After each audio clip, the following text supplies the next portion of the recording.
is Radio Brockley.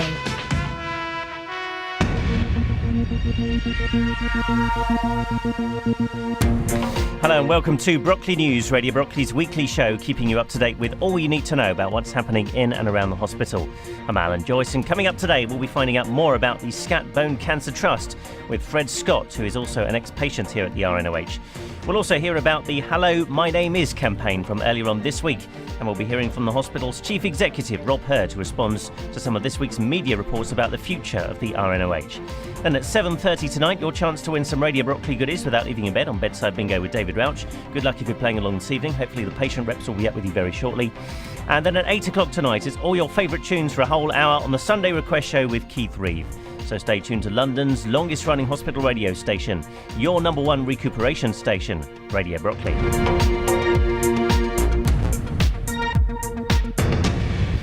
First tonight, we hear from an ex-patient of the hospital, Fred Scott, who's now a supporter of the SCAT Bone Cancer Trust charity. He came in a few months ago to speak to our reporter, Sue Weston. Well, I'm in the studio today with Fred Scott. And Fred Scott is a great supporter of SCAT, and we're going to talk today a bit about the work that SCAT does, and we're going to talk a bit about your involvement in SCAT and how you got to be involved in it. Actually, Fred and I have met we can't actually remember how long ago we did an interview, but I think it is probably about a year and a half ago, and we're both in much better health than we were then, so that's fantastic. So there's a real sunny kind of atmosphere in here today. So Fred, it's lovely to meet you again. Welcome to the studio. And thanks for having me back, Sue. And so I'd really like to know a bit more about SCAT and how you came to be involved in it, and also actually first of all, what does SCAT stand for? Well, SCAT is an acronym for Skeletal Cancer Action Trust, which is a charity that's based here at RNOH, and is a small charity. The thing that's very appealing about it to me is that it's pretty much run by the consultants, and the main fundraiser is Trish McEntee, who is an incredibly dynamic and resourceful person who I've got to know and work with over the past few years fundraising, and is a real inspiration, not only to fundraisers but also to the team. And I just think the work they do is fantastic and really, really valuable. That's great, Fred. And so, how did you first become involved with SCAT? What was the thing that drew you to the charity? I was actually at Stanmore in 1999 for a revision of a previous total knee replacement, and I very badly wanted to do something to give back, because I've been a cancer patient since I was 23. Back at Charing Cross, I was diagnosed with osteosarcoma, and I'm going to be 53 this year, so it's been a while, and I feel throughout that whole time I always felt the need to raise awareness and raise money, more importantly, for an under-resourced area, I think, because it's not that common. It's a disease that seems predominantly to affect young people, and I was young when I got it. I'm not young anymore, but I was then, and I got to hear about SCAT because it's based here, and I felt like, well, I really wanted to do something, and I'm a musician. Right. So I talked to Trish, and we hit upon some ideas which we've been pursuing since then to raise money through music activities. That's great. So what sort of work does SCAT actually take on then? What do they do? They raise money, which we'll talk about in a minute, but what people are they helping right now? I think if you go to the website, which is scatbonecancertrust.org, you would see tremendous information there about the research programs that are going on, and of particular interest, I think, is the Live Life to the Full program, which targets care and help for young people. As I said, bone cancer can affect anybody, but it's particularly difficult if you're very young, and it seems that if you're fit, strong, healthy, young, and you start experiencing the symptoms for bone cancer, you can often confuse it with a training injury, as I did, or a colloquial diagnosis of you've strained your ligaments or you got water on the knee. And because one of the outcomes from a osteosarcoma or bone cancer diagnosis is amputation, obviously you want to give a young person a chance at normal life.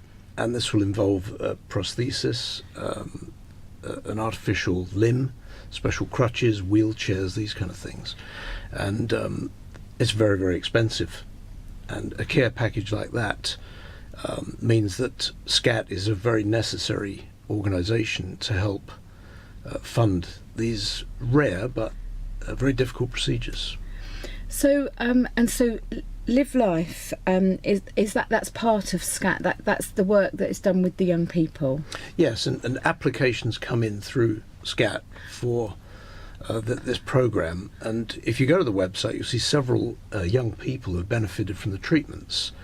And like I say, it's a disease that's gone from a pretty hopeless prognosis to something now which, because of the work of the scientists, the oncologists, the microbiologists, which is a new aspect, and also the designers, means that there is real hope for someone who has had the trauma of replacement surgery or amputation to actually get back to something approaching the kind of life they were leading. And of course now there's a huge focus on Paralympic sport, and SCAT has helped that not to be ruled out.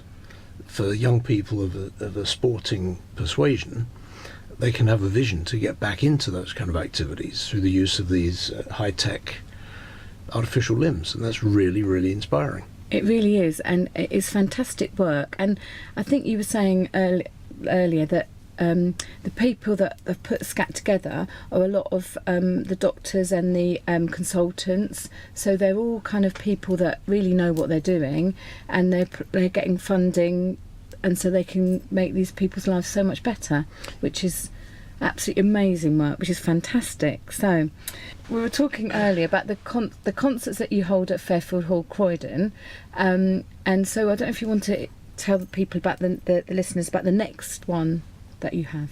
Sure, thanks. I'm a professional musician. I'm a pianist, and I also run a music company called Sound Practice Music. And what I've been doing for a while now is organising concerts for other people, where they will give a performance at Fairfield Halls, and they'll either set up a Virgin Money giving page so they can be sort of sponsored by people that may not be able to attend their concert but still want to give, or actually come as audience and then decide that they want to get behind SCAT, because we always make sure there are leaflets to be given out.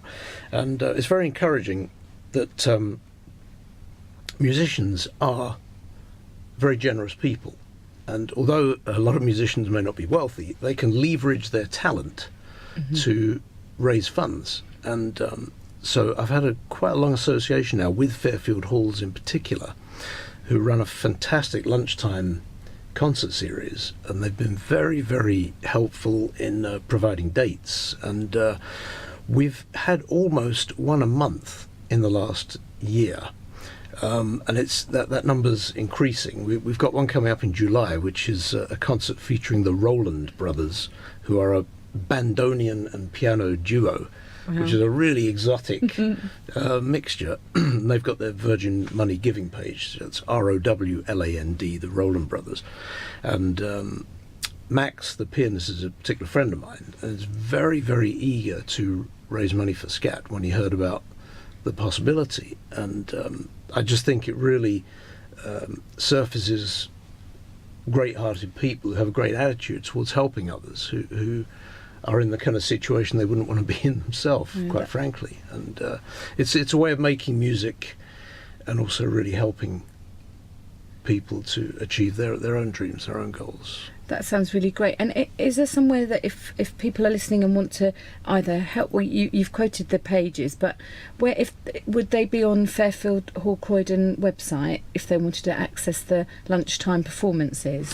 Yeah, I think I think another route would be the SCAT website itself, because it's put on the calendar of events. Right, okay. Which is a useful place to find out information about the charity itself.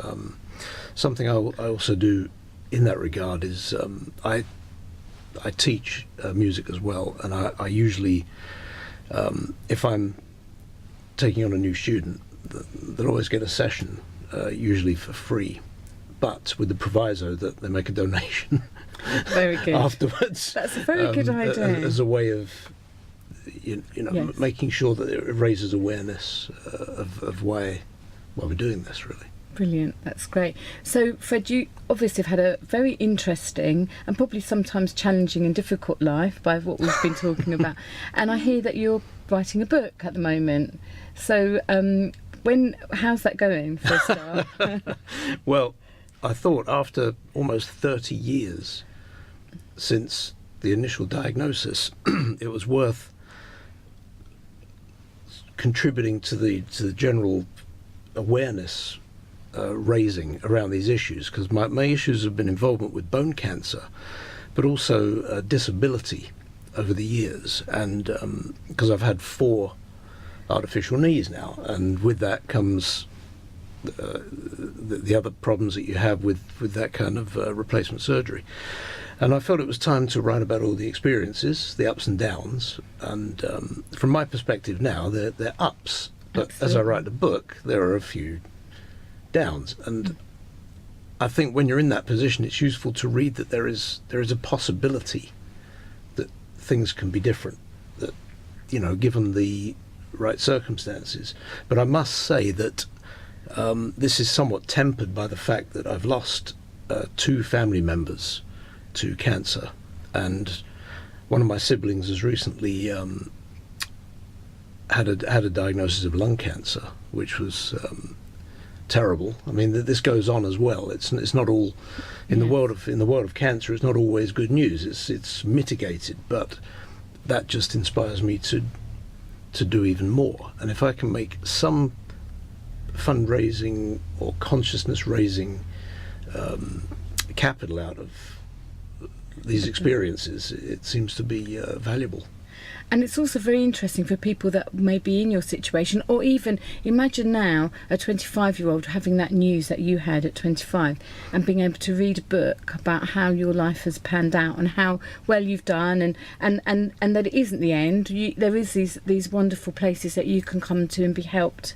It would be amazing for them to find that information out and to hear it, in your words. I think it would be great. So hurry up and write your book. Well, I wanted to really point out that in the beginning, I list all of the medical people, from the consultants all the way through to the people that work on the wards providing you food, the nurses, the staff nurses, and the secretaries.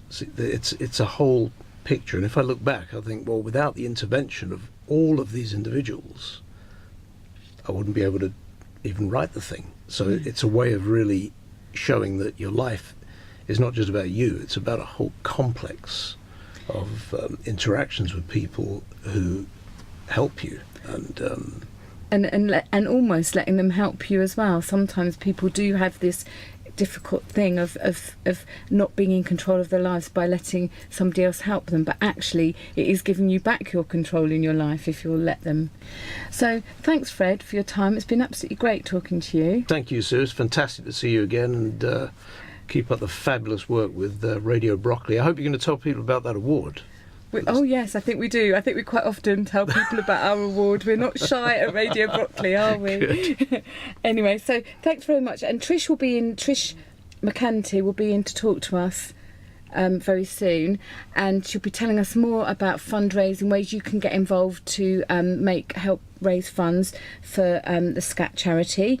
And if you're interested and you want to apply for any of the funding to help you, you can look it up on SCAT Bone Cancer Trust. So have a look on their website, and it will have all the things that Fred and I have been talking about and ways you can help them to raise money, and also if you want to access the funds that they have, it will show you how to do that.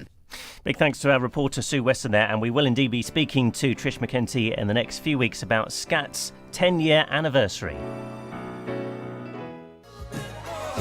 That's a great tune. That's Sad Cafe with Everyday Hurts here on Hospital Radio Brockley, London's longest running hospital radio station.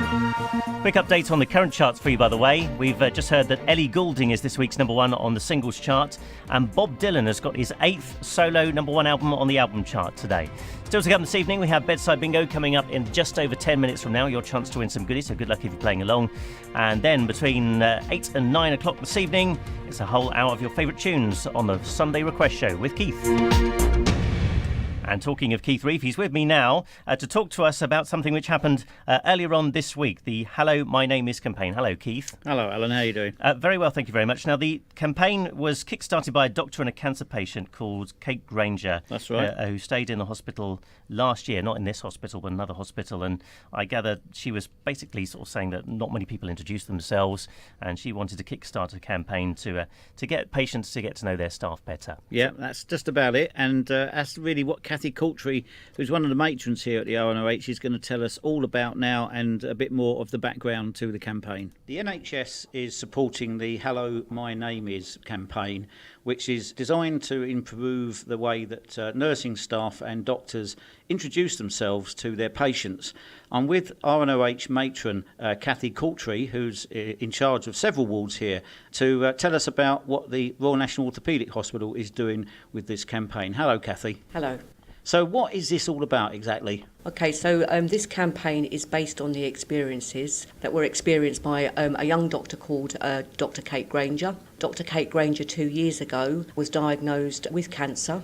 And at the time of the breaking the bad news, she was approached by a doctor who entered her room. He didn't state who he was. He gave her this very sad news to say that her condition had deteriorated, and it almost came across that he couldn't leave the room quick enough. So the doctor in question didn't have much of a bedside manner. He just didn't introduce himself at all. No, so that's quite right. So obviously this left her feeling very isolated, very sad and very alone. OK, I can understand exactly where she's coming from there. And I mean, this really comes back down to what used to be called the old bedside manner, really, and professionalism and courtesy, I suppose. So what is the RNOH doing about this today particularly? So today we're obviously involved in the campaign, so groups of nurses, other members of the wider multidisciplinary team and the medical staff will take part in the campaign with little posters underneath them to say hello, my name is, and whatever their name is will be written in a marker pen.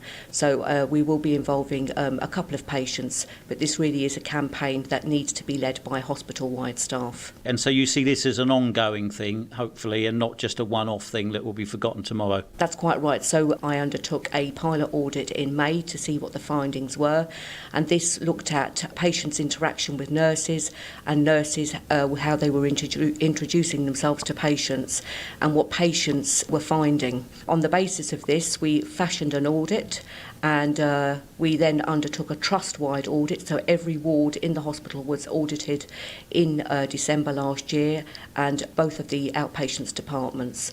So we've now published those results, and I will be presenting those at the National Audit Day, which will be held in February. So obviously then we will build on what we have found and take that work much further.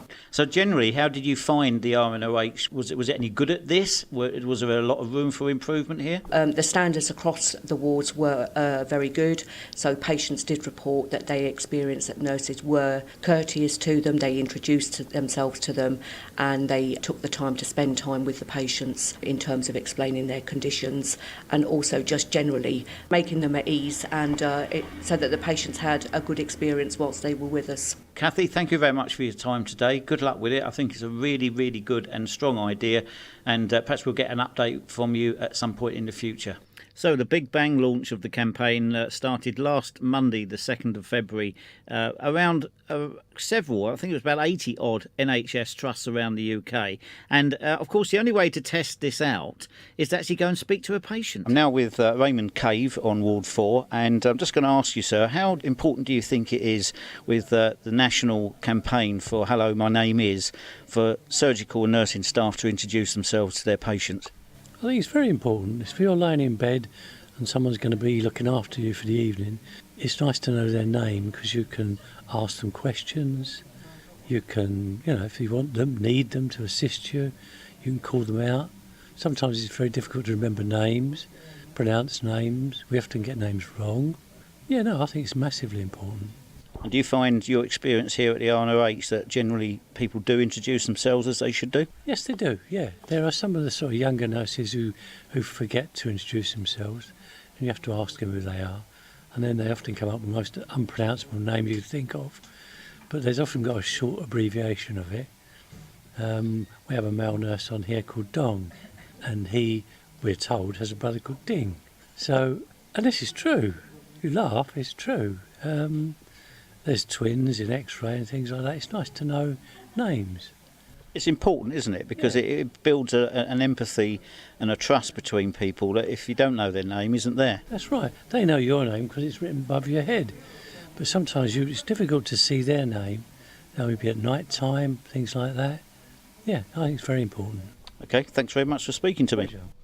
Well, that sounds like a really good campaign, and I hope that catches on, because I think that's going to be very, very useful to a lot of patients, definitely. Yeah, there was a lot going on with that. There was lots of nursing and doctors walking around with their little signs up on Monday, and I hope it does continue because, as I said there, and as Raymond Cave confirmed, and I've been a patient in this hospital as well many years ago, it is important to know who you're talking to. It does build trust. It's the same with anything. If you're in a shop, it's nice to know who you're talking to and not just a faceless person. Absolutely. Now, the RNOH has been in the news quite a bit this week, actually, not just for this particular campaign, but also for the future redevelopment. And I know there's been a few stories which have been put out there in the last week which may have worried a few patients and staff. So tell us what happened this week. Well, basically, the hospital has conscientiously upped their campaign to get some publicity out there because we're only 3 months away from the general election. And as you say, BBC London have been in this week. The One Show from BBC One have been in. ITN News covered it as well, and Radio London as well. So there's been a lot of publicity about the state of this hospital. And I thought it was time, if I could, to capture an update from Rob Hurd on this. And he very kindly gave me some time on Thursday morning, and this is what he had to say. Well, I'm very pleased to say Rob Hurd, Chief Executive of the RNOH, has kindly given us yet again some of his precious time because this week there has been a lot of publicity about the RNOH in the national newspapers and on national television, where it has been implied that the hospital may close if redevelopment does not happen soon. Now, over the past 5 years, since the £90 million funding was agreed, playing it by the rules has not worked so far. So, Rob, is this a risky stance to take now? Well, I wouldn't really describe it as not playing by the rules. I mean, this is a great hospital doing fantastic care for our patients. And there's been a lot of attention to the fact, coming up to the election, what is happening with the redevelopment? It was all approved at the last election. So the election has provided some focus and some attention on the hospital. And it's important for me to explain the situation we're in. I think if it carries on like this for a number of years, clearly we're in some difficulties keeping this estate going. We're not at threat of imminent closure whatsoever. We'll keep the place going like we always do, like we have for the last 100 years. But I think attention on the issue needs to be paid, and we're working with the authorities to break through. Now, has there been any reaction to this week's publicity from the Department of Health, for example, the Health Minister Jeremy Hunt or Shadow Minister for Health Andy Burnham? Well, there's always interest when there is publicity around these areas from the Department of Health. We've had nothing specific from the Secretary of State or the Minister for the opposite, Andy Burnham, Shadow Health Minister. But we are in liaison with the Department of Health, with places like the Trust Development Authority, where our business case for the redevelopment is sitting at the moment.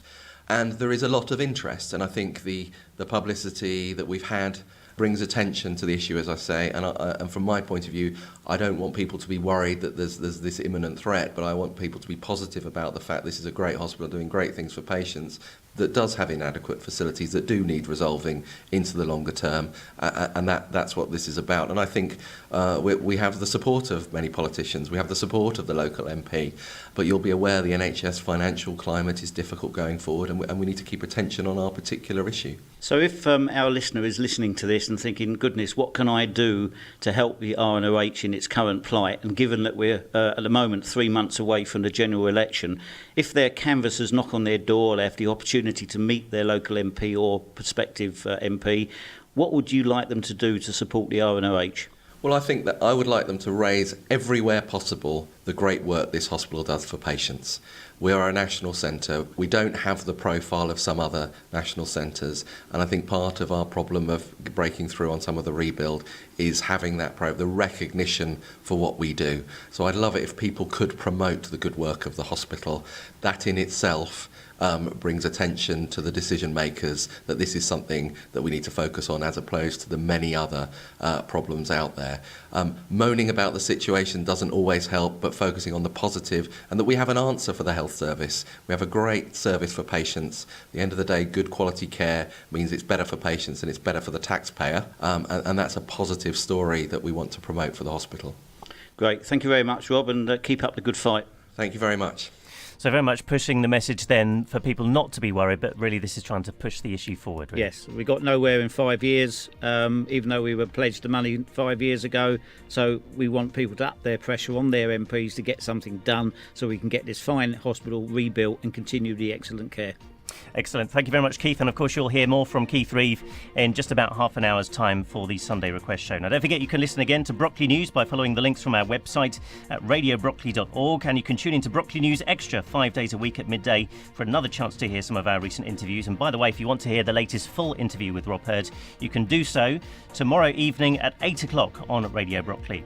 Up next then, it's Bedside Bingo, your chance to win some Radio Brockley goodies with David Rauch. Good luck if you're playing along. And then Keith is back, as I mentioned, at 8 o'clock tonight with all your favourite tunes on the Sunday Request Show. Brockley News returns at the same time next week when we'll be hearing from the hospital's new volunteer service coordinator, Ellis Banfield. From me, Alan Joyce, though. Good night.